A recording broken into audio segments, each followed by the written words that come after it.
जय हिंद दोस्तों, स्वागत है आप लोगों का आपके अपने चैनल टारगेट एजुकेशन में। दोस्तों, आज मैं आप लोगों के लिए टेस्ट सीरीज 5 लेकर आया हूं। जी हां दोस्तों, यह बिहार शिक्षक भर्ती परीक्षा के लिए काफ़ी इम्पोर्टेंट सीरीज है, तो इसे आप शुरू से अंत तक देखें। और अगर आप मेरे चैनल पे नए हैं, चैनल को सब्सक्राइब जरूर कर ले। तो दोस्तों, आइए शुरू करते हैं आज का ये मॉडल सेट का सामान्य अध्ययन का प्रश्न, जो कि 41 नंबर से है। तो आइए शुरू करते हैं। दोस्तों, यहाँ 41 नंबर का प्रश्न है कि ध्वनि तरंगों के परावर्तन द्वारा उत्पन्न ध्वनि की पुनरावृत्ति क्या कहलाती है। तो दोस्तों, जो पुनरावृत्ति ध्वनि होती है वह प्रतिध्वनि कहलाती है, इसलिए इसका सही आंसर होगा ऑप्शन बी, प्रतिध्वनि। नेक्स्ट है 42 नंबर का कि इनमें से कौन सा हार्मोन मानव रक्त में शर्करा की मात्रा को नियंत्रित करता है। तो दोस्तों, इसका सही आंसर हो जाएगा ऑप्शन बी, इंसुलिन। जी हाँ, इंसुलिन जो है मानव रक्त में शर्करा की मात्रा को नियंत्रित रखता है। नेक्स्ट है 43 नंबर का कि हैलिटोसिस को आमतौर पर किस नाम से जाना जाता है। तो दोस्तों, उसे जाना जाता है सांस की दुर्गंध। जी हाँ, जो सांस से जो दुर्गंध निकलता है उसी को हैलिटोसिस कहा जाता है। नेक्स्ट है 44 नंबर का कि एक मृत मानव शरीर के विच्छेदन और अध्ययन के लिए चिकित्सीय कानूनी नाम क्या है। तो दोस्तों, इसका कानूनी नाम है ऑटोप्सी। जी हाँ, उसे ऑटोप्सी कहा जाता है, ऑप्शन सी। नेक्स्ट है 45 नंबर का। दोस्तों, इसे आप शुरू से अंत तक देखें। अगर वीडियो अच्छा लगे तो लाइक जरूर कीजिए, और अगर आप मेरे चैनल पे नए हैं तो चैनल को सब्सक्राइब जरूर करें, ताकि इसी प्रकार की महत्वपूर्ण वीडियो की नोटिफिकेशन आप लोगों तक आसानी से पहुंच सके। तो नेक्स्ट है 45 नंबर का कि संवेग ज्ञात करने का सूत्र क्या है। जी हाँ, संवेग ज्ञात करने का सूत्र होता है द्रव्यमान गुने वेग। जी हाँ, द्रव्यमान में और वेग में गुना करने पर जो गुणनफल प्राप्त होता है उसी को संवेग कहा जाता है, इसलिए सही आंसर होगा ऑप्शन डी। नेक्स्ट है 46 नंबर का कि निम्न में से कौन सा घोल इन सभी में सबसे अम्लीय है। जी हाँ, सबसे अम्लीय कौन सा घोल है, इसका सही आंसर हो जाएगा ऑप्शन ए, पीएच का मान शून्य वाला घोल। जी हाँ, अगर पीएच का मान शून्य है तो वह घोल सबसे ज्यादा अम्लीय होगा।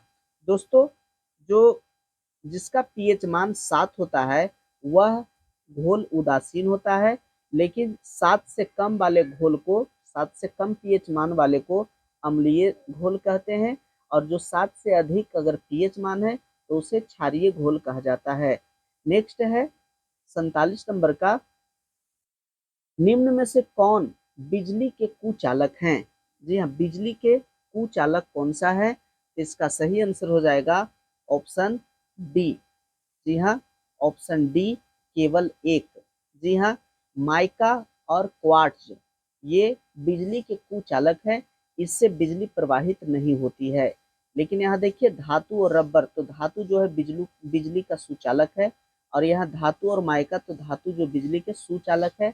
इसलिए तीसरा, ये दूसरा और तीसरा जो ऑप्शन सही नहीं है, ये वन जो कह रहा है माइका और क्वार्ट्ज ये दोनों कुचालक, इसलिए सही आंसर होगा ऑप्शन डी, केवल वन। नेक्स्ट है 48 नंबर का। जी, 48 नंबर का प्रश्न देखिए, बादलों का रंग सफेद किसके कारण दिखता है। जी हाँ, बादलों का रंग सफेद किसके कारण दिखता है, सही आंसर हो जाएगा ऑप्शन डी, प्रकाश के प्रकीर्णन के कारण। जी हाँ, प्रकाश के प्रकीर्णन के कारण ही दोस्तों बादलों का रंग सफेद दिखता है। नेक्स्ट है 49 नंबर का कि निम्नलिखित में से कौन सा जानवर पराध्वनि उत्पन्न कर सकता है। तो दोस्तों, इसका सही आंसर हो जाएगा ऑप्शन डी, पायरोपोसिस। जी हाँ, पारपोसिस नामक जो जानवर होता है वह प्रतिध्वनि उत्पन्न कर सकता है। जी हाँ, पारपोसिस। नेक्स्ट है 50 नंबर का कि प्रकाश संश्लेषण होता है। दोस्तों, प्रकाश संश्लेषण कब होता है, इसका सही आंसर है ऑप्शन सी, दिन में अथवा रात्रि में। जी हाँ, दिन में अथवा रात्रि में भी प्रकाश संश्लेषण की क्रिया होती है।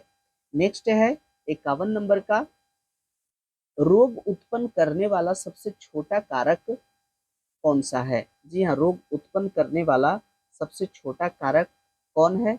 इसका सही आंसर हो जाएगा ऑप्शन बी, सिर्फ प्रोटीन। जी हाँ, सिर्फ प्रोटीन। नेक्स्ट है 52 नंबर का, सभी जीव जंतु का लगभग 98% द्रव्यमान में होता है।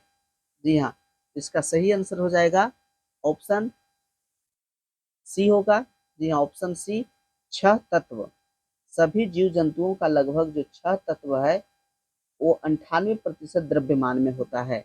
और दोस्तों, ये जो छह तत्व है उसमें ऑक्सीजन 65%, कार्बन 18.5%, उसके अलावा हाइड्रोजन, नाइट्रोजन, कैल्शियम और फास्फोरस।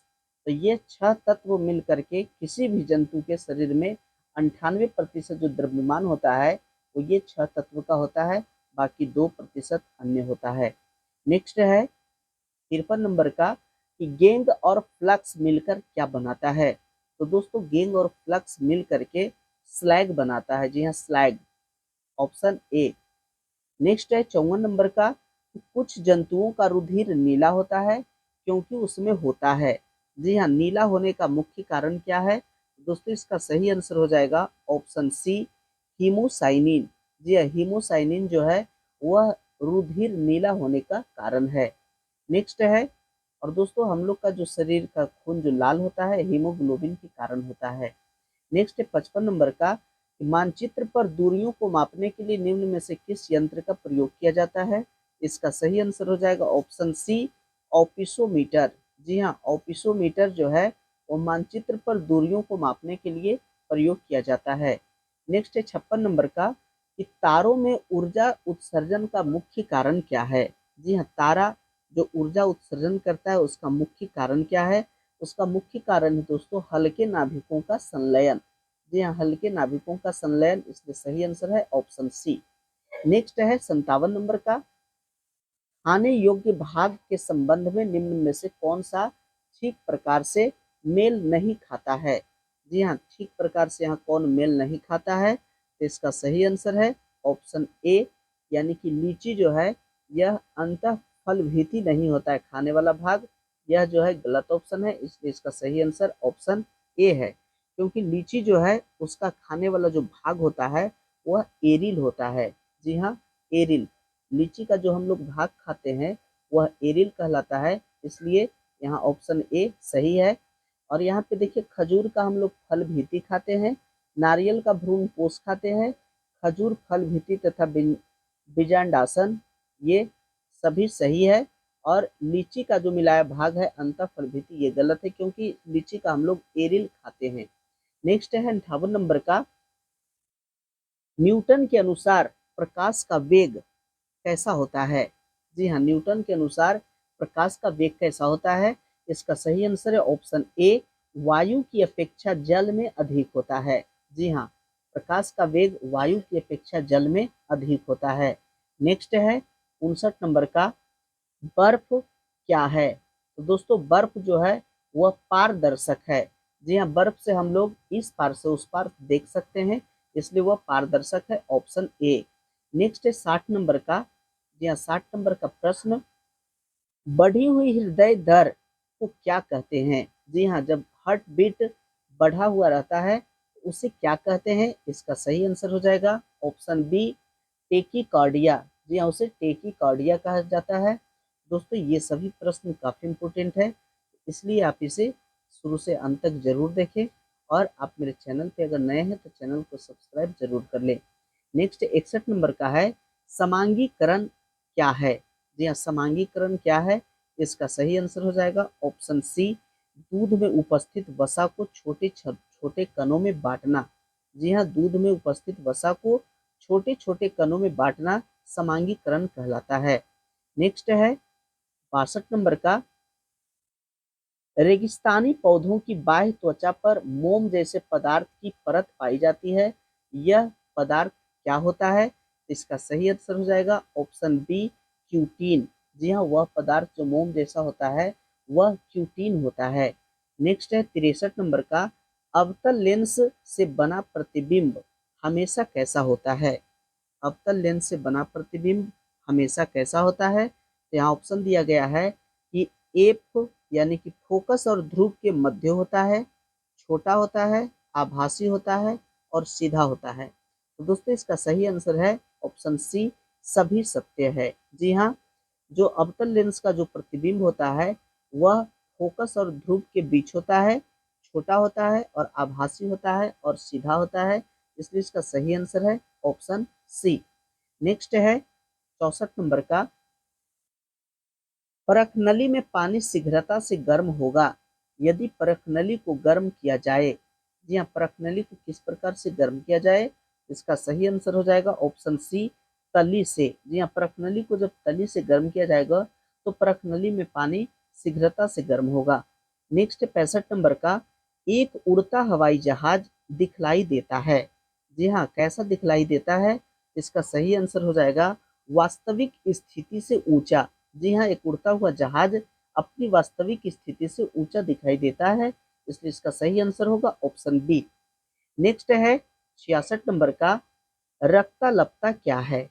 जी हाँ, रक्तालपता क्या है? दोस्तों रक्तालपता जो है एक अल्पता रोग है। जी हाँ, अल्पता रोग है, इसलिए सही आंसर हो जाएगा ऑप्शन बी। और दोस्तों रक्तालपता विटामिन बी 12 की कमी से होता है और विटामिन बी 12 को साइनोकोबालामिन कहा जाता है। और दोस्तों आयरन की कमी से एनीमिया रोग होता है। जी हाँ, आयरन की कमी से एनीमिया रोग होता है। नेक्स्ट है 67 नंबर का, कि संसार का सबसे लंबा जीवित वृक्ष कौन सा है? दोस्तों आप लोग जानते होंगे कि संसार का सबसे लंबा जीवित वृक्ष यूकेलिप्टस है। जी हाँ, इसलिए इसका सही आंसर है ऑप्शन ए। जी हाँ, यूकेलिप्टस जो है यह काफी लंबा वृक्ष होता है। नेक्स्ट है 68 नंबर का, कि निम्न में सत्य कथन कौन सा है? जी हाँ, निम्न में से सत्य कथन कौन सा है? ऑप्शन देता है आयोडीन ठोस होता है, क्लोरीन जल में अम्लीय है, आयोडीन ब्रोमीन से अधिक क्रियाशील है और ब्रोमीन क्लोरीन से अधिक क्रियाशील है। तो दोस्तों इसका जो सही आंसर है वह है ऑप्शन ए, कि आयोडीन ठोस होता है।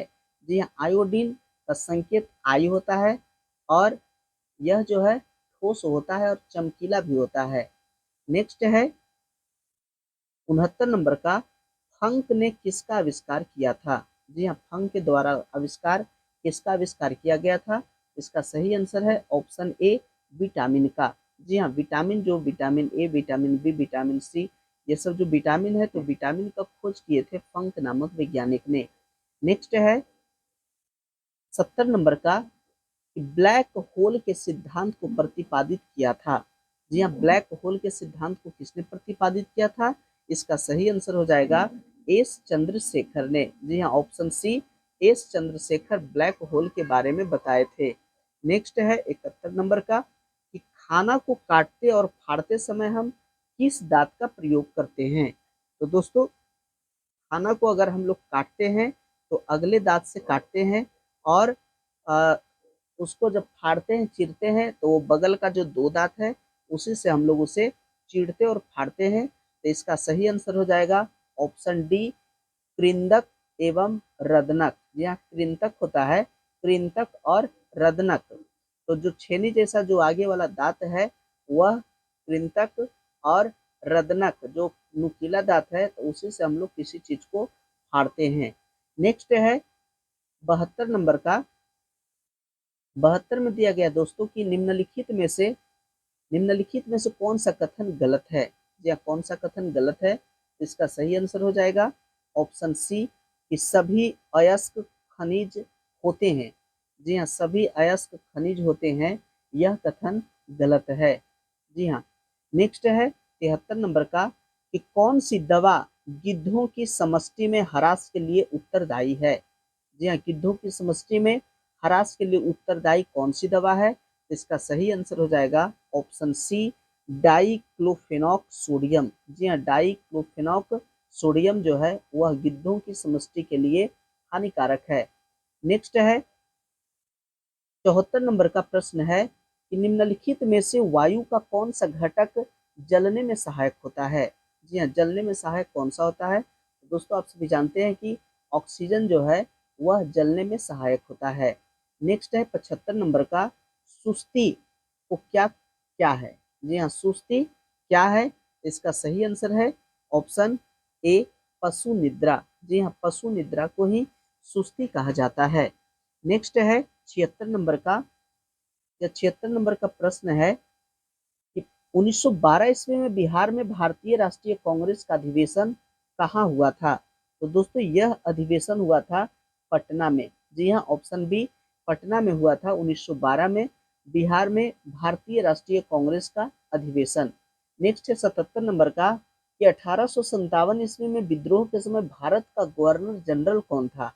तो दोस्तों 1857 के विद्रोह के समय भारत का गवर्नर जनरल था लॉर्ड कैनिंग। जी हाँ, लॉर्ड कैनिंग ही उस समय 1857 में भारत का गवर्नर जनरल था। और दोस्तों लॉर्ड कैनिंग का जो कार्यकाल था, उस कार्यकाल में ही 1856 में विधवा पुनर्विवाह अधिनियम पारित हुआ था। जी हाँ, विधवा पुनर्विवाह अधिनियम लॉर्ड कैनिंग के ही शासनकाल में पारित हुआ था। नेक्स्ट है 78 नंबर का कि गांधी जी ने चंपारण सत्याग्रह किस वर्ष में किया था? जी हाँ, किस वर्ष चंपारण सत्याग्रह हुआ था? दोस्तों इसका सही आंसर है 1917 ईस्वी। जी हाँ, 1917 ईस्वी में ही गांधी जी बिहार आए थे चंपारण, और चंपारण सत्याग्रह किए थे और किसानों को तिनकठिया व्यवस्था से मुक्त करवाए थे। नेक्स्ट है 79 नंबर का कि अय्यर बांध किस नदी पर बनाया गया है? तो दोस्तों इसका सही आंसर हो जाएगा दामोदर नदी पर। जी हाँ, दामोदर नदी पर ही अय्यर बांध बनाया गया है। नेक्स्ट है 80 नंबर का कि मगध की राजधानी कौन सी थी? तो दोस्तों मगध की राजधानी थी राजगृह, यानी कि गिरिब्रज। जी हाँ, मगध की प्राचीन राजधानी थी गिरिब्रज, जो आज राजगीर के नाम से जाना जाता है। नेक्स्ट है 81 नंबर का कि भारत और नेपाल का संयुक्त नदी घाटी उद्यम कौन सी है? जी हाँ, भारत और नेपाल का संयुक्त नदी घाटी उद्यम कौन सी है? इसका सही आंसर हो जाएगा ऑप्शन डी, कोसी। जी हाँ, कोसी नदी घाटी का जो बनाया गया, यह 1933 ईस्वी में बनाया गया था। नेक्स्ट है 82 नंबर का कि राष्ट्रीय विकास परिषद का गठन कब किया गया था? तो दोस्तों इसका सही आंसर हो जाएगा ऑप्शन सी, 1952 ईस्वी में।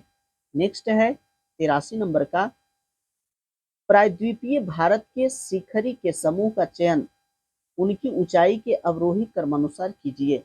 जी हाँ, प्रायद्वीपीय भारत के शिखरी समूहों का चयन, जो शिखर है तो उसका ऊंचाई के अवरोही क्रम, अवरोही मतलब होता है घटते क्रम, तो घटते क्रम से उसको सजाना है। तो इसका सही आंसर देखिए ऑप्शन डी। जी हाँ, सबसे अधिक जो ऊंचाई है अन्नाई मुडी का है, उसके बाद डोडा बेटा, उसके बाद गुरु शिखर, और उसके बाद महेंद्र गिरी। तो ये ऊंचाई के अनुसार से यह है। और दोस्तों इसमें से सबसे अधिक ऊंचाई 2695 मीटर ऊंचाई है अन्नाई मुडी का। जी हाँ, 2695 मीटर। और जो सबसे कम है पूर्वी घाटी का, जो ये महेंद्र गिरी, इसका ऊंचाई सबसे कम है। नेक्स्ट है 84 नंबर का कि निम्नलिखित में से कौन सा काला क्रमानुसार पहला है? या इसमें से सबसे पहले किस समाज का स्थापना हुआ था? तो दोस्तों इसमें सबसे पहले जो स्थापना हुआ वह है ऑप्शन ए, ब्रह्म समाज की स्थापना। जी हाँ, ब्रह्म समाज की स्थापना 1828 ईस्वी में हुआ। जी हाँ, और इसके संस्थापक थे राजा राम मोहन राय। आर्य समाज की स्थापना हुआ था 1875 ईस्वी में, 1875, और इसके संस्थापक थे स्वामी दयानंद सरस्वती। सत्य शोधक समाज, तो सत्य शोधक समाज की स्थापना हुआ 1873 ईस्वी में दोस्तों। और ज्योतिराव फुले, जी हाँ, ज्योतिबा राव फुले के द्वारा सत्य शोधक समाज की स्थापना की गई। प्रार्थना समाज की स्थापना हुआ 1867 ईस्वी में, 1867 ईस्वी में। और प्रार्थना समाज की स्थापना किया गया आत्माराम पांडुरंग के द्वारा और एमजी रनाडे के द्वारा। तो दोस्तों इसमें सबसे पहले जो स्थापना हुआ ये राजा राम मोहन राय के द्वारा ब्रह्म समाज के 1828 ईस्वी में। तो इसलिए इसका सही आंसर है ऑप्शन ए, ब्रह्म समाज। नेक्स्ट है 85 नंबर का, इनमें से किस मुगल शासक ने सबसे लंबे समय तक भारत पर शासन किया? जी हाँ, कौन सा शासक सबसे अधिक समय तक भारत पर शासन किया? तो इसका सही आंसर हो जाएगा ऑप्शन सी, अकबर। जी हाँ, अकबर का शासनकाल 49 वर्ष तक रहा। जी हाँ, 49 वर्ष तक, 1556 से 1605 ईस्वी तक। जी हाँ, 1556 ईस्वी से 1605 ईस्वी तक इन्होंने शासन किया भारत पे, यानी 49 वर्ष। और दोस्तों, शाहजहां का जो शासनकाल था वह था 30 वर्ष, और जहांगीर जहांगीर का शासन था 22 वर्ष, और हुमायूं हुमायूं का शासन था लगभग 10 वर्ष। तो इस प्रकार से सबसे ज्यादा लंबा समय तक भारत में जो मुगल शासक राज्य किया वह था अकबर, 49 साल तक, 1556 से 1605 ईस्वी तक। नेक्स्ट है 86 नंबर का, कि इनमें से किसने पूरा योजना का सुझाव दिया था? जी हाँ, पूरा योजना का सुझाव कौन दिया था? इसका सही आंसर हो जाएगा ऑप्शन बी। जी हाँ, option B, APJ Abdul Kalam. जी हाँ, पूरा का फुल फॉर्म होता है provision of urban amenities in rural area, या इन रूरल एरिया। तो ये सुझाव दिए थे एपीजे अब्दुल कलाम। नेक्स्ट है 87 नंबर का, लंबाई की दृष्टि से निम्नलिखित में से कौन सी नदी सबसे अधिक लंबी है? जी हाँ, लंबाई की दृष्टि से सबसे अधिक लंबी नदी कौन सी है? इसका सही आंसर हो जाएगा ऑप्शन सी, गोदावरी। जी हाँ, गोदावरी नदी जो है, इसकी लंबाई 1465 किलोमीटर है। जी हाँ, 1465 किलोमीटर, जो कि ऑप्शन में दिए गए सभी नदियों से काफी लंबी है। नेक्स्ट है 88 नंबर का, कि निम्न में से किसे एशिया का मरीज के नाम से जाना जाता था? जी हाँ, एशिया के मरीज के नाम से किसे जाना जाता था? सही आंसर है ऑप्शन सी, चीन। जी हाँ, चीन को ही एशिया के मरीज के नाम से जाना जाता था, और तुर्की को यूरोप का मरीज कहा जाता है। जी हाँ, यूरोप का मरीज तुर्की को कहा जाता है, जबकि एशिया का मरीज चीन को। और दोस्तों, इस्तांबुल का पुराना नाम कुस्तुनतुनिया था। ये भी कभी कभी पूछता है कि इस्तांबुल का पुराना नाम क्या था? तो कुस्तुनतुनिया। नेक्स्ट है 89 नंबर का, स्वतंत्रता से पूर्व कौन सा भारतीय क्षेत्र काला पानी के नाम से जाना जाता था? तो इसका सही आंसर है ऑप्शन बी, अंडमान एवं निकोबार द्वीप समूह। जी हाँ, अंडमान एवं निकोबार द्वीप समूह को काला पानी के नाम से जाना जाता था। नेक्स्ट है 90 नंबर का, कि प्रथम पंचवर्षीय योजना की प्राथमिकता क्या थी? तो दोस्तों, प्रथम पंचवर्षीय योजना में कृषि पर बल दिया गया था, इसलिए इसका सही आंसर होगा ऑप्शन ए, कृषि का विकास। जी हाँ, प्रथम पंचवर्षीय योजना जो 1951 से 1956 ईस्वी तक था, उसका कार्यकाल, उसमें कृषि पर ही जोर दिया गया था, इसलिए सही आंसर है ऑप्शन ए। नेक्स्ट 91 नंबर का, इनमें से किस भारतीय राज्य का क्षेत्रफल न्यूनतम है? जी हाँ, सबसे छोटा क्षेत्रफल कौन सा भारतीय राज्य का है? इसका सही आंसर हो जाएगा ऑप्शन डी। जी हाँ, ऑप्शन डी, उत्तर प्रदेश। जी हाँ, उत्तर प्रदेश का क्षेत्रफल इन सभी से छोटा है। नेक्स्ट है 92 नंबर का, कि इनमें से किस भारतीय राज्य की सीमाएं चीन, नेपाल और भूटान से जुड़ी हुई है? तो दोस्तों, इसका सही आंसर हो जाएगा सिक्किम। जी हाँ, ऑप्शन बी, सिक्किम। सिक्किम का जो सीमा रेखा है वह चीन, नेपाल और भूटान, इन तीनों देश से जुड़ा हुआ है। नेक्स्ट है 93 नंबर का, चाबहार बंदरगाह किस देश में स्थित है? जी हाँ, चाबहार बंदरगाह किस देश में स्थित है?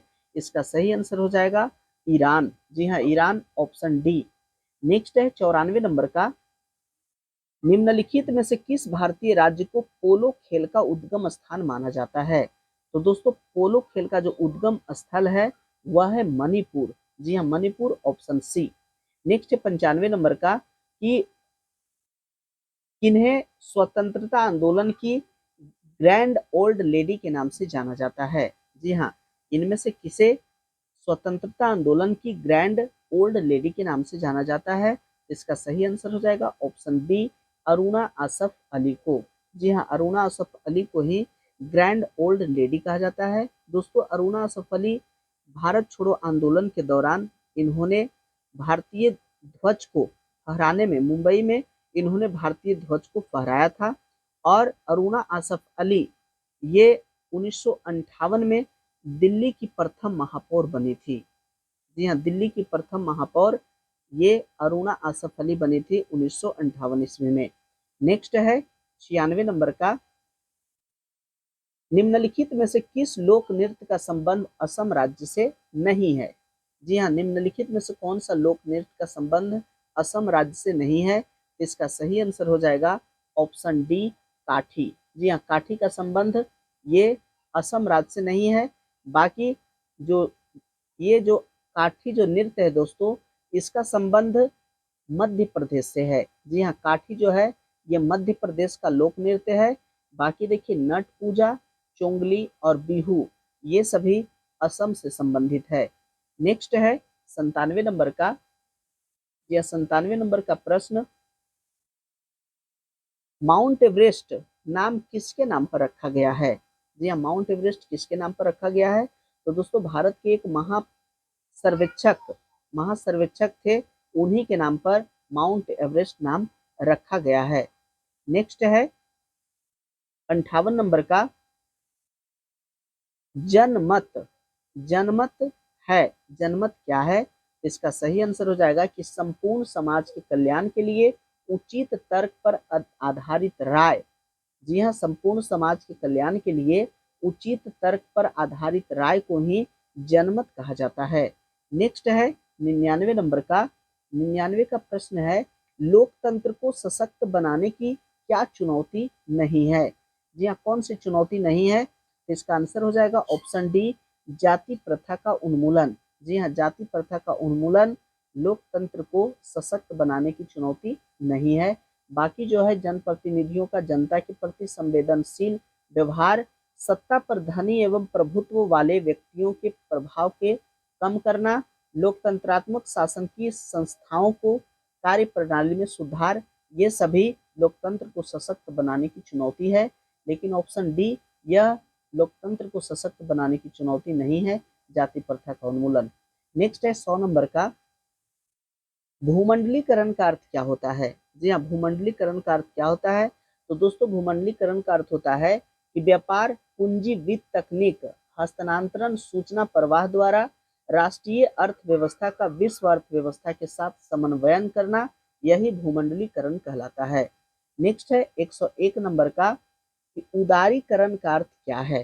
तो दोस्तों उदारीकरण का अर्थ है कि निजी स्वतंत्रता, बाजार की शक्तियों की स्वतंत्रता एवं अनियंत्रण की नीति का अनुसरण करना ही उदारीकरण कहलाता है। नेक्स्ट है 102 नंबर का, निजीकरण उस प्रक्रिया को कहते हैं, जी हाँ, उस प्रक्रिया को कहते हैं कि जिस क्षेत्र में, यानी कि निजी क्षेत्र को विकास प्रक्रिया में अधिक महत्व दिया जाता है एवं उन्हें मजबूत बनाया जाता है। सार्वजनिक क्षेत्र की परिसंपत्तियों को बेचा जाता है एवं निजी क्षेत्र के हाथों में प्रबंध हस्तांतरण किया जाता है, इसी को कहा जाता है निजीकरण। जी हाँ, निजीकरण में निजी क्षेत्र की प्रक्रिया के साथ साथ जो सार्वजनिक क्षेत्र का है उसे भी निजी क्षेत्र के हाथ में दे देना, वही कहलाता है निजीकरण। नेक्स्ट है 103 नंबर का, कि क्लासिकल रोजगार सिद्धांत के प्रतिपादक कौन थे? जी हाँ, क्लासिकल रोजगार सिद्धांत के प्रतिपादक कौन थे? इसका सही आंसर हो जाएगा ऑप्शन सी, एडम स्मिथ एवं रिकॉर्डो। जी हाँ, एडम स्मिथ एवं रिकॉर्डो को ही क्लासिकल रोजगार सिद्धांत का प्रतिपादक कहा जाता है। नेक्स्ट है 104 नंबर का, कि मजदूरी में कटौती द्वारा रोजगार में वृद्धि की जा सकती है, यह कथन किसका था? तो दोस्तों यह कथन था पीगू का। जी हाँ, मजदूरी में कटौती द्वारा रोजगार में वृद्धि की जा सकती है, यह पीगू का कथन था। नेक्स्ट है 105 नंबर का, कि ऐसे श्रमिक जिनके पास कृषि योग्य भूमि नहीं होती है उन्हें क्या कहते हैं? तो दोस्तों उन्हें कहा जाता है भूमिहीन श्रमिक। जी हाँ, जिनके पास कृषि योग्य भूमि नहीं होती है उसे भूमिहीन श्रमिक कहा जाता है। नेक्स्ट है 106 नंबर का, जी हाँ 106 नंबर का प्रश्न देखिए, इसमें कहा गया कि बिहार के किस जिले की जनसंख्या सबसे अधिक है? जी हाँ, बिहार के कौन सा जिला का जनसंख्या सबसे अधिक है? इसका सही आंसर हो जाएगा ऑप्शन सी, पटना।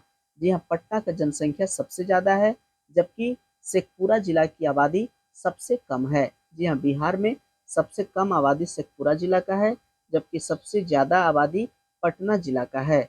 नेक्स्ट है 107 नंबर का, कि कृषि श्रमिक से हमारा अभिप्राय क्या है? जी हाँ, कृषि श्रमिक से हमारा अभिप्राय क्या है? इसका सही आंसर होगा ऑप्शन सी, ए एवं बी दोनों। जी हाँ, कृषि में कार्यरत श्रमिक एवं कृषि संबंध अन्य धंधों के श्रमिक, ये दोनों कृषि श्रमिक कहलाते हैं। नेक्स्ट है 108 नंबर का, बाजार के नियम का प्रतिपादन किया था किसने? तो दोस्तों यह प्रतिपादन किए थे जेबी ने। जी हाँ, जेबी से जो थे वही बाजार के नियम का प्रतिपादन किए थे। नेक्स्ट है 109 नंबर का, बिहार में कृषि श्रमिकों की संख्या में वृद्धि का कारण क्या है? तो इसका मुख्य कारण है कृषि का पिछड़ापन एवं सहायक उद्योग धंधों का अभाव, इसलिए इसका सही आंसर है ऑप्शन सी, ए एवं बी दोनों। नेक्स्ट है 110 नंबर का, कि किस योजना में कृषि तथा संबंधित क्षेत्रों में औसत विकास दर सर्वाधिक रही है? जी हाँ, किस योजना में कृषि में तथा कृषि से संबंधित क्षेत्रों में औसत विकास दर सबसे ज्यादा रही है? तो इसका सही आंसर हो जाएगा ऑप्शन सी, 8वीं योजना में। जी हाँ, 8वीं योजना जो 1992 से 1997 तक उसका कार्यकाल था, तो उसमें कृषि तथा उसके संबंधित क्षेत्र में काफी अधिक विकास दर रही थी। नेक्स्ट है 110 नंबर 111 नंबर का, स्वतंत्र भारत में देश की प्रथम औद्योगिक नीति की घोषणा किस वर्ष की गई थी? तो दोस्तों इसका सही आंसर हो जाएगा 1948 ईस्वी, ऑप्शन बी। नेक्स्ट 112 नंबर का, विश्व बौद्धिक संपदा संगठन का मुख्यालय कहाँ है? तो इसका सही आंसर हो जाएगा ऑप्शन डी, जेनेवा में। जी हाँ, विश्व बौद्धिक संपदा संगठन का मुख्यालय जेनेवा में है। और दोस्तों यह जेनेवा जो शहर है वह स्विट्जरलैंड में स्थित है। जी हाँ, जेनेवा शहर स्विट्जरलैंड में स्थित है। और वर्तमान में 191 देश इस संगठन के सदस्य है। जी हाँ, 191 देश इस संगठन के सदस्य है। नेक्स्ट है 113 नंबर का, ब्लू माउंटेन पर्वत शिखर भारत के जिस राज्य में स्थित है वह कौन सी राज्य है? जी हाँ, ब्लू माउंटेन पर्वत किस राज्य में स्थित है? इसका सही आंसर हो जाएगा मिजोरम में। जी हाँ, मिजोरम में ही ब्लू माउंटेन पर्वत स्थित है। नेक्स्ट है 114 नंबर का। जी हाँ, 114 नंबर का प्रश्न है कि India's vaccine growth story from cowpox to vaccine Maitri किसने लिखा है? जी हाँ, India's vaccine growth story from cowpox to vaccine Maitri किसने लिखा है? इसका सही आंसर हो जाएगा ऑप्शन ए, सज्जन सिंह ने। जी हाँ, यह सज्जन सिंह के द्वारा लिखा गया है। नेक्स्ट 115 नंबर का, कि 20 मई 2023 को केंद्रीय सतर्कता आयुक्त यानी कि सीबीसी की शपथ किसने ली है? तो दोस्तों इसका सही आंसर हो जाएगा ऑप्शन बी, प्रवीण कुमार श्रीवास्तव ने। जी हाँ, प्रवीण कुमार श्रीवास्तव ही 20 मई 2023 को केंद्रीय सतर्कता आयुक्त के रूप में शपथ ग्रहण किए हैं। नेक्स्ट है 116 नंबर का, मई 2023 में महाराष्ट्र में स्माइल एम्बेसडर कौन बनाए गए हैं? जी, स्माइल एम्बेसडर कौन बनाए गए हैं? इसका सही आंसर हो जाएगा ऑप्शन डी, सचिन तेंदुलकर। जी हाँ, सचिन तेंदुलकर को मई 2023 में महाराष्ट्र में स्माइल एम्बेसडर बनाया गया है। नेक्स्ट है 117 नंबर का, मई 2023 में भारतीय मूल के समीर पांडे किस देश के सिटी ऑफ पर रामटा काउंसिल के लॉर्ड मेयर चुने गए हैं? जी हाँ, किस देश के सिटी ऑफ पर रामटा काउंसिल ऑफ लॉर्ड मेयर चुने गए हैं? इसका सही आंसर हो जाएगा ऑप्शन बी, ऑस्ट्रेलिया के। नेक्स्ट है 118 नंबर का, बीसीसीआई ने आईपीएल 2023 में प्ले ऑफ मैचों के मुकाबले में फेंके जाने वाले प्रत्येक डॉट बॉल पर कितने पौधे लगाने की घोषणा की थी? जी हाँ, प्रत्येक डॉट बॉल पर कितने पौधे लगाने की घोषणा की थी? तो दोस्तों इसका सही आंसर है ऑप्शन डी, 500 पौधा। जी हाँ, प्रत्येक डॉट बॉल पर 500 पौधा लगाने की घोषणा किए थे। नेक्स्ट है 119 नंबर का, G20 टूरिज्म वर्किंग ग्रुप की बैठक भारत की अध्यक्षता में कहाँ आयोजित हुई है? इसका सही आंसर है ऑप्शन ए, श्रीनगर में। जी हाँ, G20 टूरिज्म वर्किंग ग्रुप की बैठक भारत की अध्यक्षता में हुई और यह श्रीनगर में हुई, इसलिए सही आंसर ऑप्शन ए। नेक्स्ट है और आज का अंतिम प्रश्न है 120 नंबर का, नेपाल की राजधानी काठमांडू में आयोजित NSC कावा महिला वॉलीबॉल चैलेंज कप का खिताब किसने जीता? तो दोस्तों इसका सही आंसर हो जाएगा ऑप्शन डी, भारत। जी हाँ, नेपाल की राजधानी काठमांडू है और वहाँ जो आयोजित एनएससी कावा महिला वॉलीबॉल चैलेंज कप हुआ था उसका खिताब हमारे देश भारत जीता, इसलिए इसका सही आंसर ऑप्शन डी है। दोस्तों आशा करते हैं कि ये वीडियो आप लोगों को अच्छा लगा होगा। यदि अच्छा लगा है तो लाइक कीजिए, शेयर कीजिए, प्यार से कमेंट कीजिए और अगर अभी तक मेरे चैनल को सब्सक्राइब नहीं किया तो सब्सक्राइब कर ले। वीडियो देखने के लिए बहुत बहुत धन्यवाद।